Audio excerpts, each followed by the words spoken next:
Hello everyone, welcome back. This is Rohit Semwal. तो इस साल ना हम लोगों ने जेम पे बहुत सारे नए नए चेंजेस नोटिस किए हैं और नए नए चेंजेस आए भी हैं। तो जैसे कि आप जानते हैं कि बंच कार्टिंग होना बंद हो गया, बिड का डैशबोर्ड चेंज हो गया और भी काफी सारे चेंजेस जेम की तरफ से किए गए हैं। तो एक नया छोटा सा चेंज जेम ने रजिस्ट्रेशन के टाइम भी किया है। अब आप जब रजिस्ट्रेशन करते हैं ना गवर्नमेंट ई मार्केट प्लेस पे, तो थोड़ा सा इंटरफेस जेम ने चेंज किया है। थोड़ा मुझे लगता है कि अब जो नया चेंज आया है बहुत ज्यादा यूजर फ्रेंडली है, ताकि आप लोगों के पास सारे डॉक्यूमेंट्स हो।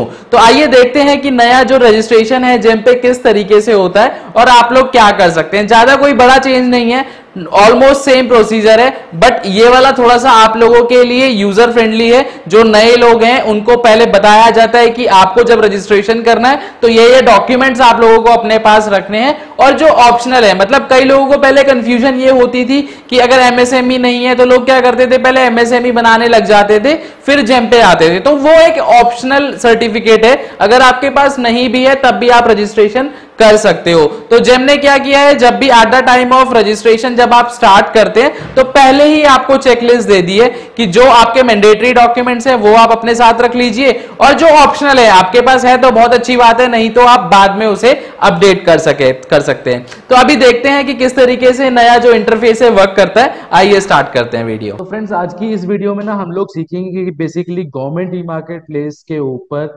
2022 में किस तरीके से आप रजिस्ट्रेशन कर सकते हैं। नया इंटरफेस जेम ने अपडेट किया है, नए कुछ changes government E market place registration में आए हैं। तो वो किस तरीके से आपको करना है, किस तरीके से आप अपने आप को as a seller government E marketplace के ऊपर रजिस्ट्रेशन कर सकते हो, वो इस टॉपिक में हम लोग समझेंगे कि किस तरीके से वो प्रोसेस वर्क करता है। तो रजिस्ट्रेशन करने के लिए ना सबसे पहले सही वेबसाइट पे आना बहुत जरूरी है। मैंने पहले भी बताया है, काफी सारी फेक वेबसाइट्स मार्केट में बनी हुई है।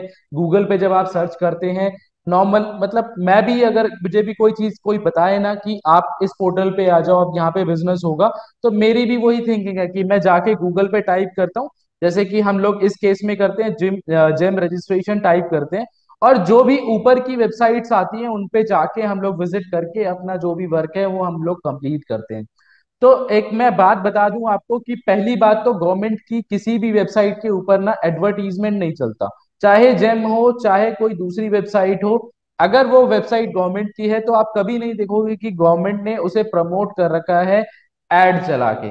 सेकेंडली चीज, लोगों ने क्या कर रखा है कि जेम की तरह दिखने वाली फेक वेबसाइट्स बना रखी है, और उसमें कुछ इस तरीके का पेज लगा रखा है और दो दो तीन तीन चार चार हजार रुपए के गेटवे लगा रखे हैं। आप आते हैं और इन पे पेमेंट करके चले जाते हैं। तो जेम से रिलेटेड अगर आपको कोई भी ट्रांजैक्शन करनी है या जेम पे आपको रजिस्ट्रेशन करना है, तो हमेशा आपको ऑफिशियल वेबसाइट पे विजिट करना है, जो कि है gem.gov.in। जेम पे रजिस्ट्रेशन करना टोटली फ्री ऑफ कॉस्ट है, कोई भी पैसे आपको देने की जरूरत नहीं है। फ्री ऑफ कॉस्ट रजिस्ट्रेशन है। कैसे होगा वो हम सीखते हैं। तो कुछ इस तरीके से लैंडिंग पेज आपको देखने को मिलता है जब आप ऑफिशियल वेबसाइट पे जाते हैं, gem.gov.in पे। यहाँ पे ऑप्शन आता है साइन अप का। साइन अप पे जब आप कर्सर लेके जाते हैं तो दो ऑप्शन आपके सामने आते हैं, बायर्स और सेलर्स। मैंने बताया था कि बायर आपका हर एक केस में गवर्नमेंट डिपार्टमेंट ही रहेगा। आप, मैं या कोई भी प्राइवेट कंपनी जेम पे एज अ बायर अपने आप को रजिस्टर नहीं कर सकती। हम लोगों के लिए सेलर्स एप्लीकेबल है, तो सेलर पे आप लोग क्लिक करते हैं। एज अ सेलर कौन रजिस्टर कर सकता है, तो इंडिया में कोई भी रजिस्टर्ड कंपनी, इंडिया का कोई भी नागरिक अपने आप को जेम पे एज अ सेलर रजिस्ट्रेशन कर सकता है। तो अभी ना ये कुछ इंटरफेस में चेंजेस हुए हैं। पहले अलग से इंटरफेस खुलता था जब आप रजिस्ट्रेशन करते थे, तो अभी थोड़ा सा इंटरफेस में चेंजेस हुए हैं। कोई मेजर चेंजेस नहीं है, खाली थोड़ा सा इजी कर दिया गया है, यूजर फ्रेंडली कर दिया गया है, ताकि लोगों को बेटर अंडरस्टैंडिंग हो और हर कोई बंदा इजीली वेबसाइट पे आके और आराम से समझ के इस रजिस्ट्रेशन को कंप्लीट कर सके, जो कि फ्री ऑफ कॉस्ट है। तो सबसे पहले आपको क्या करना होता है, टाइप ऑफ एंटिटी बतानी होती है कि आपकी जो बिजनेस एंटिटी है वो किस टाइप की है, whether it's a proprietorship firm, company है, प्राइवेट लिमिटेड है, जो भी एप्लीकेबल है आप इसे यहाँ पे सिलेक्ट कर। उसके बाद इससे पहले जो इंटरफेस होता था उसमें क्या होता था, डायरेक्टली वो आपसे डिटेल पूछना स्टार्ट कर देता था। अभी जब ने यहाँ पे एक छोटा सा नया अपडेट डाला है और जो मुझे बहुत ही अच्छा लगा है, यहाँ पे सबसे पहले आपको जेम की तरफ से चेकलिस्ट दे दी गई है कि अगर आप रजिस्ट्रेशन करने जा रहे हैं तो ये डॉक्यूमेंट्स आपके यूज में आने वाले हैं, तो आप इनको साथ में लेके बैठिए। तो यहाँ पे देखिए रिक्वायर्ड डिटेल्स यहाँ पे दे दी गई है कि आधार कार्ड आपके पास होना चाहिए और उससे लिंक्ड मोबाइल नंबर आपके पास होना चाहिए और पैन कार्ड आपके पास होना चाहिए। एक्टिव ईमेल आईडी होनी चाहिए, जो भी आप ईमेल आईडी जेम से रजिस्टर्ड करना चाहते हैं, गवर्नमेंट ई मार्केट प्लेस पे कोई भी ट्रांजेक्शन आप करते हैं उसकी कोई भी नोटिफिकेशन आप किस पे चाहते हैं, कौन सी ईमेल आईडी पे चाहते हैं, वो आप अपने अपने पास रख लीजिए। बिजनेस पैन डिटेल्स आपके पास होनी चाहिए, बैंक अकाउंट नंबर आपके पास होना चाहिए, आईटीआर डिटेल्स आपके पास होनी चाहिए, रजिस्टर्ड एड्रेस होना चाहिए। अब इसके नीचे के जो डॉक्यूमेंट्स हैं ना, ये ऑप्शनल है। देखिए यहाँ पे हाईलाइट किया हुआ है कि भाई ये तो ऑप्शनल डॉक्यूमेंट्स है, अगर आपके पास ठीक है तो आप कर सकते हैं, नहीं है तो भी कर सकते हैं। तो आज से पहले या इस इंटरफेस के आने से पहले ना थोड़ी सी कई लोगों को कंफ्यूजन ये होती थी, जैसे किसी ने बता दिया कि जेम पे रजिस्ट्रेशन करना है तो आपके पास एमएसएमई होना चाहिए था, होना चाहिए, तो उन लोगों को ये लगता था कि अगर हमारे पास एमएसएमई नहीं है तो हम लोग नहीं कर सकते रजिस्ट्रेशन। तो ऐसा कुछ नहीं है, वो डॉक्यूमेंट्स ऑप्शनल थे, अगर आपके पास है तो कर सकते हो, नहीं है तो भी कर सकते हो। तो ये बहुत ही अच्छी चीज जेम ने यहाँ पे पहले ही क्लियर कर दी है। तो आपको क्या करना होता है, जो जो आपके पास है उनको आप चेक कर दो, मार्क कर दो, और जो ऑप्शनल है अगर है तो ठीक है, नहीं है तो आप इन्हें ब्लैंक भी छोड़ सकते हो और आप इसे प्रोसीड कर सकते हो। प्रोसीड करने के बाद सबसे पहले आप ये अंडरटेकिंग दोगे, अंडरटेकिंग देने के बाद प्रोसीड करेंगे, उसके बाद आप अपना बिजनेस नेम डालेंगे, जो भी आपकी कंपनी का नेम है वो आप यहाँ पे डालते हैं, रिपीट करते हैं उसको और इसे नेक्स्ट करते हैं। नेक्स्ट करने के बाद आपको ऑथेंटिकेट करना होता है, आपको बाय यूजिंग पैन कार्ड या फिर आधार कार्ड। तो देखिए ये प्रोप्राइटरशिप का मैंने एग्जांपल लिया है, तो प्रोप्राइटरशिप केस में एक ही डायरेक्टर होता है, तो उसी के जो क्रेडेंशियल्स होते हैं वही यहाँ पे यूज होंगे, आधार कार्ड और पैन कार्ड। अगर आपकी कोई दूसरी एंटिटी है, आपकी प्राइवेट लिमिटेड है, एलएलपी है या पार्टनरशिप है, या ऐसी कोई एंटिटी है जिसमें एक से ज्यादा डायरेक्टर होते हैं या जिसमें कंपनी का पैन कार्ड होता है, तो उस केस में जो भी डायरेक्टर प्राइमरी यूजर जेम पे बन रहा है उसके क्रेडेंशियल्स यहाँ पे यूज होते हैं, उसका आधार कार्ड यहाँ पे यूज होगा। तो आप क्या करेंगे, आधार कार्ड पे क्लिक करेंगे, अपना जो आधार नंबर है, मोबाइल लिंक्ड मोबाइल नंबर है, वो आप यहाँ पे डाल देंगे। तो मैं जस्ट रैंडम नंबर यहाँ पे डाल रहा हूँ, आप यहाँ पे मोबाइल नंबर डालेंगे जो भी आपका मोबाइल नंबर है, और यहाँ पे चेक करेंगे, मार्क करेंगे और एक वेरीफाई आधार करेंगे। वेरीफाई आधार करेंगे तो एक ओटीपी आपके पास जाएगा, उस ओटीपी को वेरीफाई करेंगे, आधार रजिस्टर्ड मोबाइल नंबर पे जो आएगा उसे वेरीफाई करेंगे। वेरीफाई करने के बाद ये थर्ड वाला ऑप्शन आपके सामने खुल जाता है, ईमेल वेरिफिकेशन। ईमेल वेरिफिकेशन पे आपको अपनी ईमेल एड्रेस डालनी होती है, उस ईमेल एड्रेस पे एक ओटीपी आएगा, उसको आप वेरीफाई करेंगे, वो वाला स्टेप भी आपका कंप्लीट हो जाएगा। जब ये तीन स्टेप्स आप कंप्लीट कर देंगे तो इस तरीके का ग्रीन टिक आपके सामने, इन दोनों के सामने आ जाए। फिर लास्ट ऑप्शन है यहाँ पे यूजर क्रेडेंशियल। तो यूजर क्रेडेंशियल में ना आपको अपने लिए एक यूनिक यूजर आईडी और पासवर्ड क्रिएट करना होता है। तो वो आप कोई शॉर्ट सी भी कर सकते हैं, मान लीजिए कि आपकी कंपनी का नाम है एबीसी कंपनी प्राइवेट लिमिटेड, तो कई लोग क्या करते हैं पूरी कंपनी का नाम डालते हैं, बड़ा लेंथी सा प्रोसेस। तो आप ये भी कर सकते हैं, एबीसी डाल के देख लीजिए, आपकी जो भी आपके लिए जो भी यूनिक आइडिया जनरेट करना चाहते हैं वो डाल के आप चेक कर सकते हैं कि वो अवेलेबिलिटी है कि नहीं है, ताकि आप जेम यूजर आईडी जब आप क्रिएट कर लेते हैं एक बार, तो मल्टीपल टाइम्स आपको लॉग इन करना है कल को, तो आपको ज्यादा प्रॉब्लम ना हो, तो शॉर्ट्स ही आप कर सकते हैं। तो एक यूजर आईडी और पासवर्ड आप जनरेट कर देंगे। यूजर आईडी पासवर्ड जैसे ही आप जनरेट कर लेंगे उसके बाद कुछ इस तरीके से जेम प्रोफाइल आपको देखने को मिलती है।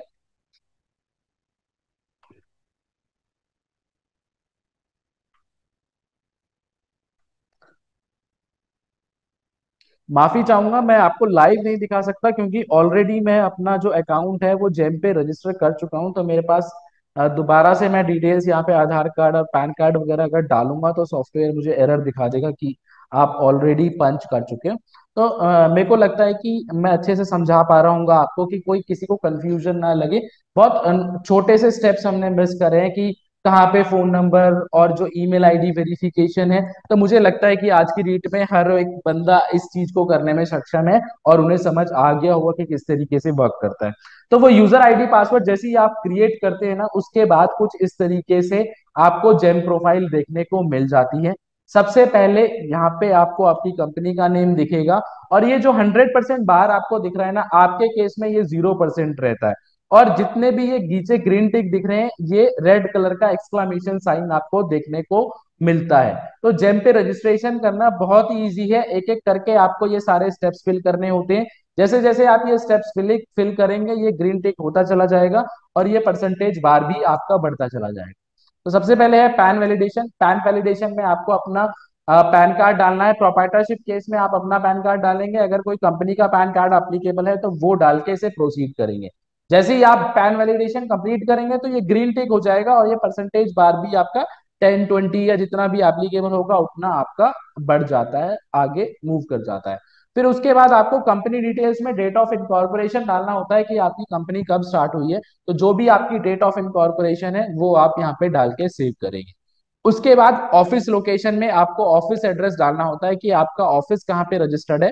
तो यहाँ पे डिटेल्स आप दी गई हैं, तो यहाँ पे आप अपना ऑफिस नेम डालेंगे, एड्रेस डालेंगे और इन सारी फील्ड्स को फिल करके इसे सेव करेंगे, ईमेल आईडी वेरीफाई करेंगे। एक चीज नोटिस करने वाली है, यहाँ पे ईमेल आईडी के आगे मैंडेटरी का स्टार है, ऑफिस एड्रेस के आगे मैंडेटरी का स्टार है, नीचे जो जीएसटी के आगे ना मैंडेटरी नहीं है। तो अगर आपके पास जीएसटी नहीं है तब भी आप जेम पे रजिस्ट्रेशन कर सकते हैं, अपने आप को एज अ सेलर रजिस्टर कर सकते हैं और अप टू 30 लाख की ट्रांजेक्शन आप जेम पे कर सकते हैं। जीएसटी मैंडेटरी नहीं है। तो ये डिटेल्स डाल के आपको ऑफिस एड्रेस एंड जीएसटी डाल के सेव करना होता है। उसके बाद बैंक अकाउंट डिटेल्स आपको यहाँ पे फिल करनी होती है।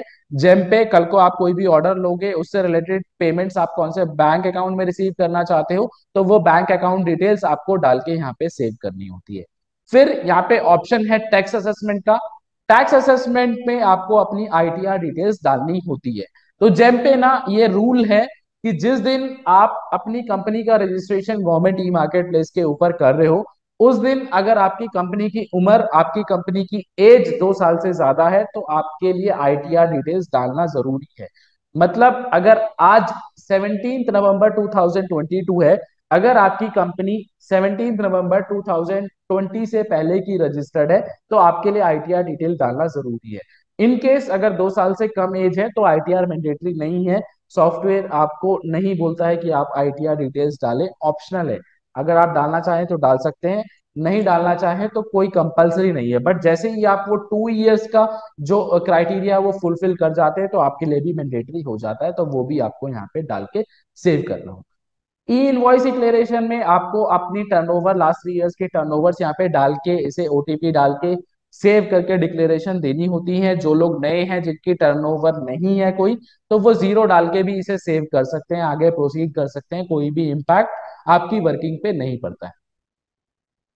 एमएससी, एमएसएमई में आपको यहाँ पे अपना एमएसएमई सर्टिफिकेट डालना होता है।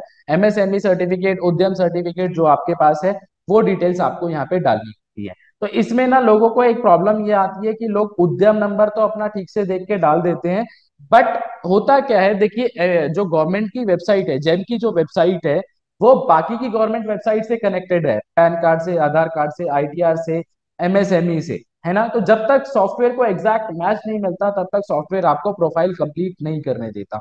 तो उद्यम के केस में क्या होता है कि लोग उद्यम सर्टिफिकेट तो अपना ठीक से डाल देते हैं बट फोन नंबर वो दूसरा ट्राई करते हैं डालने की। फोन नंबर आपको वही डालना है जो आपके एमएसएमई सर्टिफिकेट पे डाला हुआ है। तो सही डिटेल्स डालेंगे तो वो इजीली वेरीफाई हो जाएगा। स्टार्टअप सर्टिफिकेट, स्टार्टअप सर्टिफिकेट में आपको बताना होता है कि आप एक स्टार्टअप कंपनी है कि नहीं है। इसमें भी लोगों को कंफ्यूजन ये रहती है, कई लोगों को ये लगता है कि हमने नया नया काम खोला है तो हम एक स्टार्टअप कंपनी है। सर गवर्नमेंट की नजर में आप स्टार्टअप तब बनते हो जब आपको गवर्नमेंट से सर्टिफिकेट मिल जाता है, स्टार्टअप सर्टिफिकेट मिल जाता है। तो उसका भी एक प्रोसेस है, आपको अप्लाई करना होता है। अगर आपको ये स्टार्टअप सर्टिफिकेट मिला हुआ है या मिल जाता है तब आप क्लेम कर सकते हो that you are a registered startup company. उससे पहले नॉट रजिस्टर्ड के साथ आप प्रोसीड कर सकते हैं। उसके बाद डीओई ऑर्डर कॉम्प्लाइंस, ये अंडरटेकिंग आपको देनी है। डीओई का मतलब है डिपार्टमेंट ऑफ एक्सपेंडिचर। तो आप ये पढ़ लेंगे अंडरटेकिंग को और इसको पढ़ के जो भी आपके लिए एप्लीकेबल है वो आपको सेव एंड प्रोसीड करके आपको ओटीपी वेरीफाई करके कंप्लीट करना होता है। तो ये एक एक स्टेप जैसे ही आप कंप्लीट करेंगे ये सारे ग्रीन मार्क यहाँ पे आ जाएंगे और ये परसेंटेज बार भी 100% आपका कंप्लीट हो जाएगा। इसके बाद प्रोफाइल आपकी तब फुली फंक्शनल होती है जब आप कॉशन मनी पे करते हो। तो कॉशन मनी कहाँ पे करनी होती है, डैशबोर्ड में जाएंगे। डैशबोर्ड में जाने के बाद मैनेज कॉशन मनी में जाएंगे आप। मैनेज कॉशन मनी में जाने के बाद इस पेज से पहले एक पेज ओपन होता है जहां पे सॉफ्टवेयर आपसे 3 बैंक के ऑप्शन देता है और आपको बोलता है कि किसी भी एक बैंक को सेलेक्ट करो। आईसीआईसीआई, एक्सिस और एचडीएफसी वहां पे शो करता है। इसका मतलब ये नहीं है कि आपका बैंक अकाउंट उन बैंकों में होना चाहिए, उसका मतलब ये है कि वो जेम के अकाउंट्स हैं, किसी भी एक बैंक को चूज करके आप आगे प्रोसीड कर सकते हैं। जब आप प्रोसीड करते हो तो यहाँ पे आपको बैंक अकाउंट डिटेल्स देखने को मिल जाती है और यहाँ पे आपको आपको थ्रेशोल्ड लिमिट भी देखने को मिल जाती है कि आपको कितना पेमेंट करना है। तो कॉशन मनी को ना बेसिकली टर्नओवर के बेसिस पे डिवाइड किया गया है। सबको पे करना मैंडेटरी है। एक सिक्योरिटी अमाउंट आपको जेम को देना होता है ताकि ये इंश्योर कर सके जेम की सारे जेन्युइन सेलर्स जेम पे वर्क कर रहे हैं, प्लस जेम के रूल्स एंड रेगुलेशंस को आप लोग ठीक से फॉलो करें। उसके लिए कॉशन मनी आपको जेम पे करना होता है। तो इसको टर्नओवर के बेसिस पे डिवाइड किया गया है। जिनकी भी टर्नओवर 0 से लेकर 1 सीआर तक है उन्हें 5000 पे करना है। 1 सीआर से 10 सीआर वालों को 10,000 पे करना है और 10 सीआर से अबव वालों को 25,000 पे करना है। वन टाइम पेमेंट है, सबको पे करना मैंडेटरी है, एग्जेम्पशन नहीं है। जिन्होंने पहले रजिस्ट्रेशन किया है उन्हें भी देना है, जो आगे करेंगे उन्हें भी देना है। तो ये अकाउंट डिटेल्स यहाँ पे जनरेट हो जाती है। ये अकाउंट डिटेल्स पे आपको एनईएफटी करना होता है। इसको आप बैंक में जाके एनईएफटी आरटीजीएस कराइए या अपने नेट बैंकिंग पे ऐड करके एनईएफटी आरटीजीएस कराइए, आपको इस पे एनईएफटी और आरटीजीएस ही करना होता है। आईएमपीएस, गूगल पे, फोन पे इस बैंक अकाउंट डिटेल्स पे नहीं होता है। कई लोगों का क्वेश्चन ये रहता है कि हम इस पे पेमेंट कर देंगे तो जेम को कैसे पता लगेगा कि मेरा ये पेमेंट है। तो ये सर वर्चुअल अकाउंट डिटेल्स होती है, आप ही के अकाउंट के लिए जनरेट होती है। जब इस पे पेमेंट जाता है तो सॉफ्टवेयर ऑटोमेटिकली फेच कर लेता है कि आपके अकाउंट से पेमेंट आ गया। एक क्वेश्चन ये भी लोगों का रहता है कि सर क्या ये हमें अपने करंट अकाउंट से ही पे करना है, किसी दूसरे अकाउंट से पे कर सकते हैं? तो आप किसी भी अकाउंट से पे कर सकते हैं, बस इन्हीं अकाउंट नंबर पे, इसी अकाउंट नंबर पे आपको पे करना होता है। तो जब आप पेमेंट कर देते हैं तो कुछ टाइम बाद आप यहाँ पे अपडेट बैलेंस करेंगे तो अवेलेबल बैलेंस में आपको आपकी जितनी भी पेमेंट आपने करी है वो आपको अवेलेबल बैलेंस में शो करने लग जाती है। तो इस तरीके से आपको रजिस्ट्रेशन करना है। कोई भी प्रॉब्लम, कोई भी डिफिकल्टी अगर आप फेस करते हैं तो मेरा ईमेल आईडी डिस्क्रिप्शन में दिया हुआ है, आप मुझे मेल कर सकते हैं। तो कुछ इस तरीके से जेम पे आपको रजिस्ट्रेशन करना है। 2022 का ये लेटेस्ट अपडेट है जेम रजिस्ट्रेशन का। फ्री ऑफ कॉस्ट रजिस्ट्रेशन है, तो जिन लोगों ने रजिस्ट्रेशन नहीं किया है तो इस तरीके से आप अपना जेम पे ऊपर रजिस्ट्रेशन कर सकते हैं। कोई प्रॉब्लम अगर आपको आती है तो मेरा ईमेल आईडी डिस्क्रिप्शन में दिया हुआ है, आप मुझे डायरेक्टली मेल भी कर सकते हैं। तो इस तरीके की वीडियो आप लोगों तक पहुंचती रहे, चैनल को सब्सक्राइब करिए। Thank you so much.